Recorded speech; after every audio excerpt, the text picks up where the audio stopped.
What's up everybody, Kim Tui here from Belvista Studios, and in this video I'm going to show you how to get your first paying client. And I say paying client because if you're not paid, they're not a client, and also if you're out there doing your thing and not getting paid, it's just a hobby.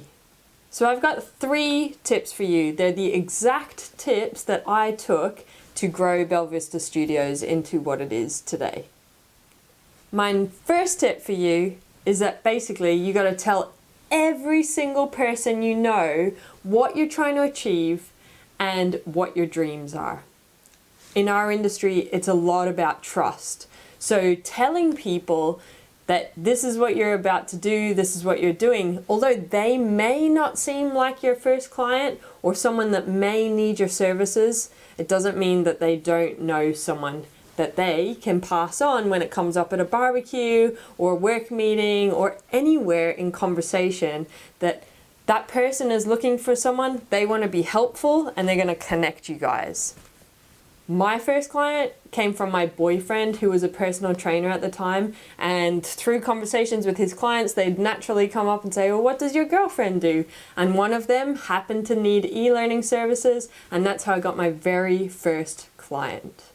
They're also still a very valued client to this day.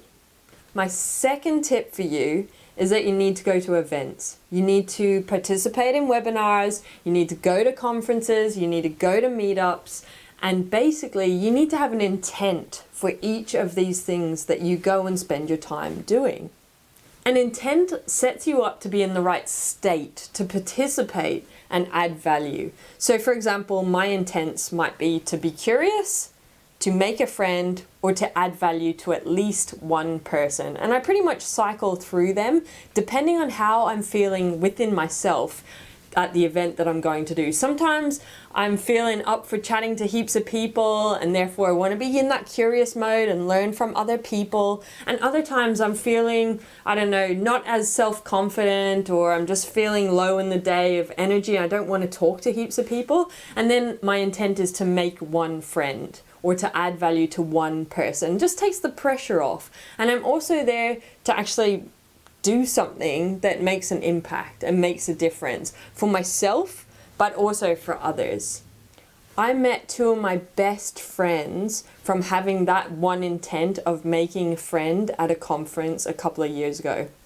I also got my first client as a freelancer from reconnecting at a meetup that I went to and that I previously had met at a conference a couple of years ago. I had resigned, I went to a meetup 2 days after resigning. That person was there. I told them, applying number 1, what I was about to do, and the next couple of days after, that person got in contact and said, hey, I've got a contract, do you want to give it a go? That was my first freelance. So 2 of my best friends came from going to events, and also I got my first freelancing contract as well, which is awesome. That's been a really good friendship as well throughout my years in business.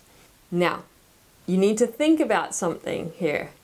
Nobody likes someone that just hands out a business card at an event. They also don't like when people sell themselves, and that's all they're there to do. It's really annoying. So think about the things that you hate in other people when you're at networking events, and make sure you don't do that. It's as simple as that.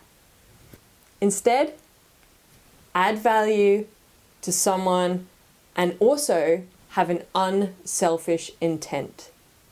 They're my tips for number 2 on going to industry events.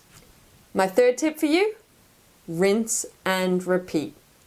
Business building is a continuous cycle, and you need to do 1 and 2 of my tips over and over and over again and business build every single day that you can, because you're always going to be looking for more money, you're always going to be looking for the next project, and you don't know when they're going to come about. So rinse and repeat. Keep on doing it. It's a continuous cycle. It never stops.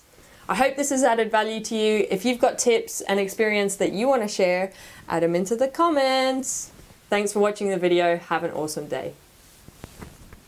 Hey, If you like this video and added value to you, you are absolutely going to love our Creator Hub. It's a place for freelancers and people taking the leap from corporate to go do their own thing, or agency owners. It's got templates, it's got free stuff, it helps you write winning proposals. We've got a template for that. How do you draft contracts? How do you quote projects? Storyboard templates, user acceptance templates. So jump on, check it out. It's creatorhub.belvistastudios.com. You will absolutely love it. Thanks for checking it out. Peace.